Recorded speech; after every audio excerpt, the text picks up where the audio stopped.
For what feels like the last decade, almost every big tech headline seems to carry this undercurrent of anxiety, right? AI is coming for your job. We keep hearing about replacement, about obsolescence. But what if that's actually drowning out maybe the more interesting story? What if it's not about replacement, but about augmentation? Like AI making highly skilled people way, way more effective, maybe even 8 times more.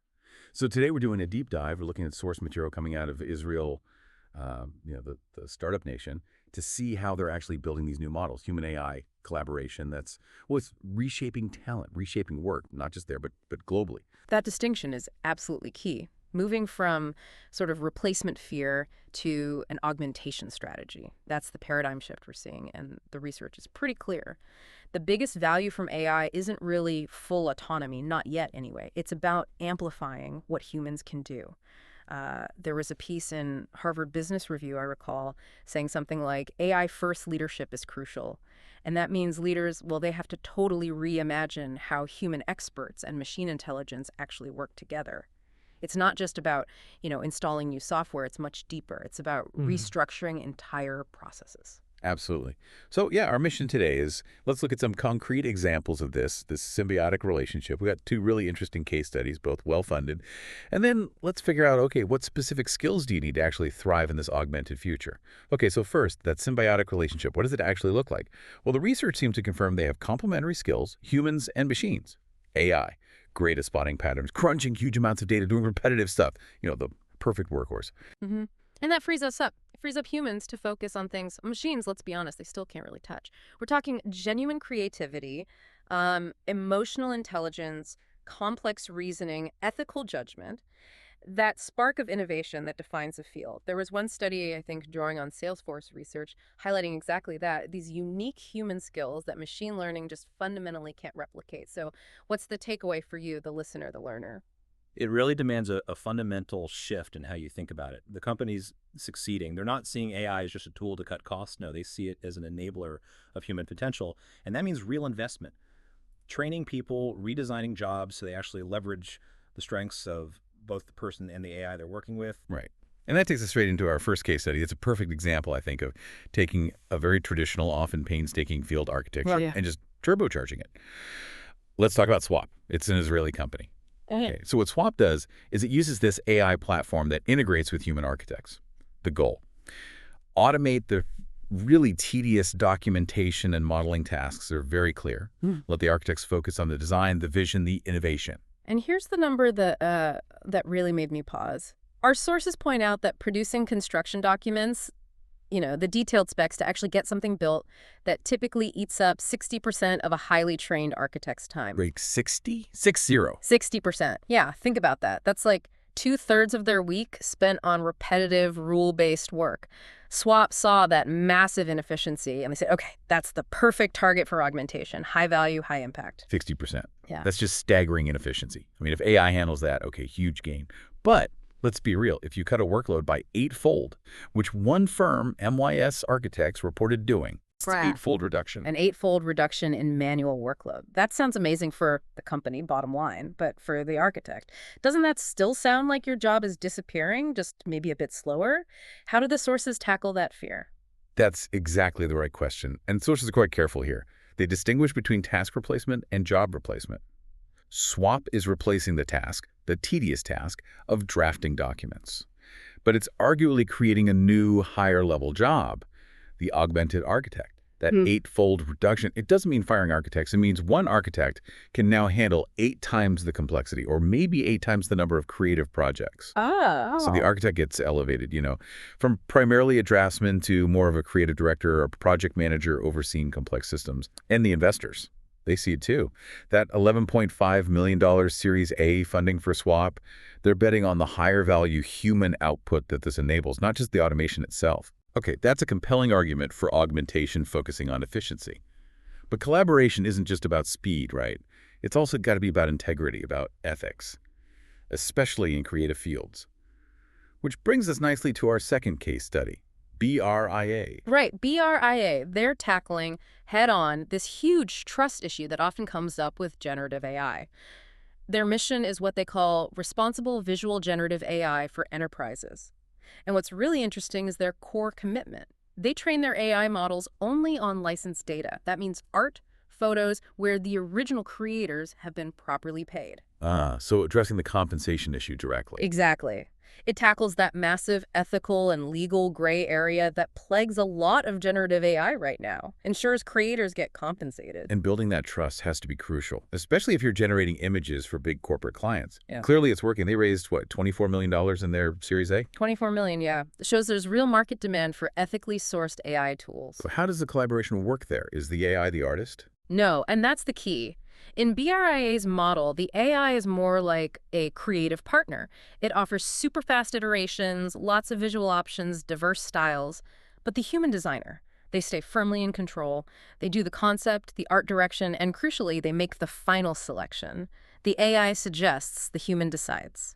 Okay. So connecting back to the learner, to you listening, BRIA really demonstrates that this AI-human collaboration, it can be built on trust, on transparency, and, importantly, respect for human creativity. You don't have to throw ethics out the window to use powerful AI tools. It shows you can set up guardrails so the human remains the director, not just someone watching the machine work. Okay, so we have SWAPP boosting efficiency, BRIA focusing on ethical creativity. Let's zoom out a bit. Why Israel? Why are they seemingly leading this specific push towards augmentation, not just replacement? It can't just be luck. No, definitely not just luck. There's a really unique mix of factors, kind of a cultural and historical ecosystem.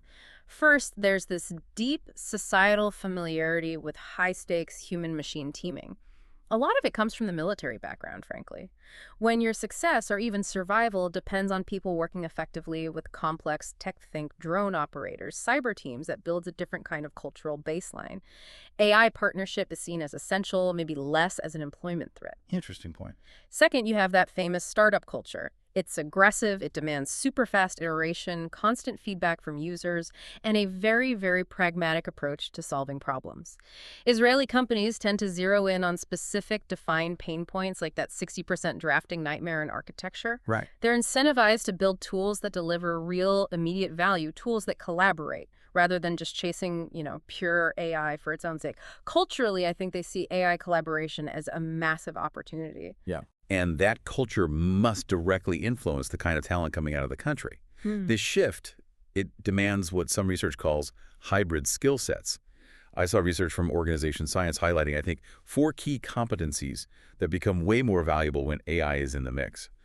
And it's not just knowing the software, it's things like creative problem solving, emotional intelligence, ethical reasoning, and this sort of meta skill of just working well with automated systems. Exactly. And this brings up a really important point about career value, about your value.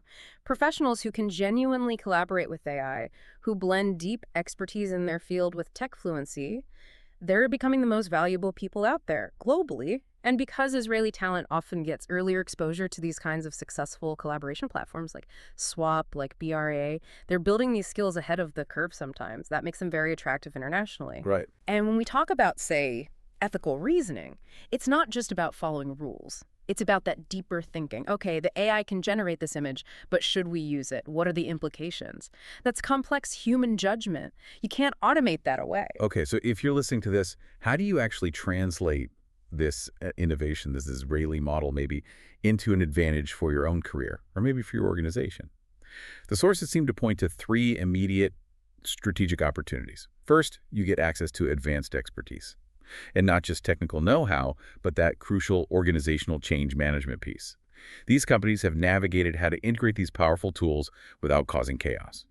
Second, opportunities for actual strategic partnerships, tech transfer, maybe joint development projects, getting in early to influence where the tech goes. And third, maybe the most compelling, a clear path to competitive advantage through efficiency gains like we saw with SWAPP, quality improvements, and just boosting your innovation capacity dramatically.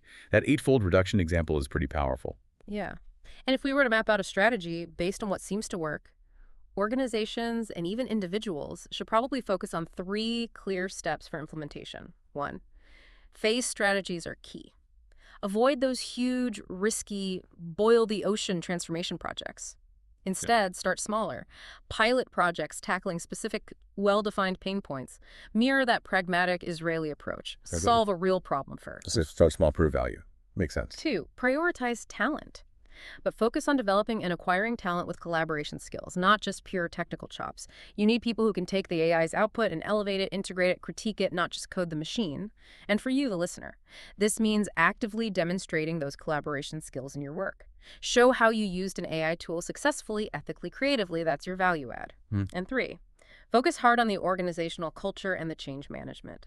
You need governance frameworks that support ethical use, and this is critical, maintain human agency.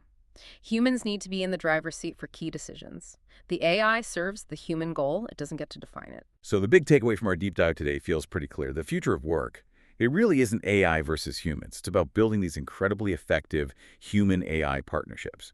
And companies like SWAPP, with their efficiency gains, and BRIA, with its ethical approach, they're proving it's possible and powerful. Exactly. Which leaves us with maybe a final provocative thought for you to chew on.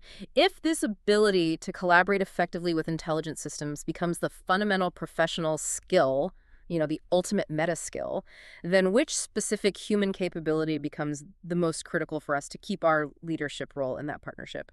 Is it emotional intelligence to manage the human side? Is it ethical reasoning to steer the tech responsibly? Or is it that creative problem solving to define the truly meaningful challenges only humans can identify? Something to think about. That is fantastic and, high-stakes question to end on. Thank you for joining us for this deep dive into the human-AI collaboration revolution. We'll catch you next time.